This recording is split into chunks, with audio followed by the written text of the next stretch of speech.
আসসালামু আলাইকুম, কি অবস্থা সবার? Hope you all are doing well. আজকে আমি আপনাদেরকে দেখাবো লুচি আলুর দম। এক একজন এক একভাবে করে, সো আমরা যেভাবে করেছি সেটাই শেয়ার করব।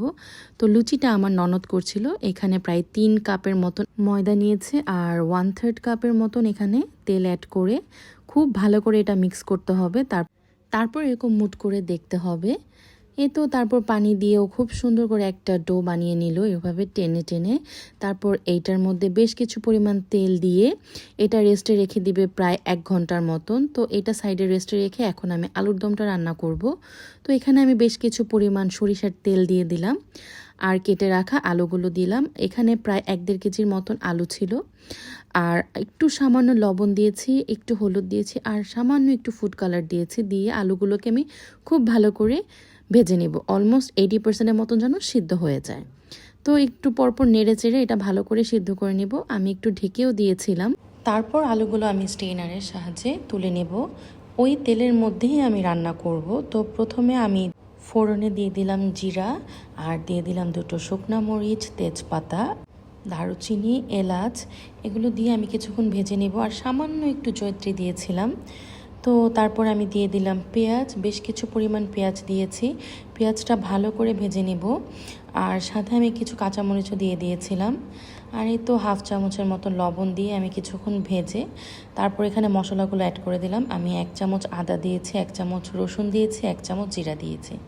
তারপর একটু পানি দিয়ে এটা কিছুক্ষণ আমি কষিয়ে নেব। তারপর এখানে এখন আমি দিয়ে দিলাম 1/2 চামচের মতন হলুদ গুঁড়ো, মরিচ গুঁড়ো আর ধনে গুঁড়ো দিয়ে এটা খুব ভালো করে কিছুক্ষণ ভেজে নিতে হবে। তারপর এখানে আমি প্রায় 1/2 কাপের মতো দিয়ে দিলাম টমেটো পিউরে আর 3টা কেটে রাখা টমেটো দিয়ে এটা বেশ কিছুক্ষণ আমি কষিয়ে নেব। যখন উপর থেকে তেল উঠে আসবে তখন আমি আলুগুলো দিয়ে দিব। দিয়ে এটা ভালো করে নেড়ে চেড়ে আমি কুক করে নেব। তো কিছুক্ষণ আমি এটাকে কষিয়ে তারপর এটার মধ্যে আমি সামান্য কিছু পানি অ্যাড করেছি, করে এটা আমি ঢেকে দিয়েছিলাম যাতে এটা খুব ভালো করে সেদ্ধ হয়ে যায়।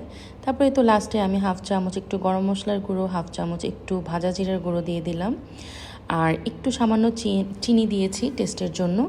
আর একদম লাস্টে যেটা দিয়েছি সেটা হচ্ছে আমি একটু ধনেপাতা ছিটিয়ে দিয়েছিলাম। ঘি দিলে এটার টেস্টটা দ্বিগুণ বেড়ে যায়। তো এই তো আমার রান্না কমপ্লিট। তো তারপর আমার ননদ লুচিগুলো বানালো। তো ও 1 ঘন্টা এটা রেস্টে রেখেছিল।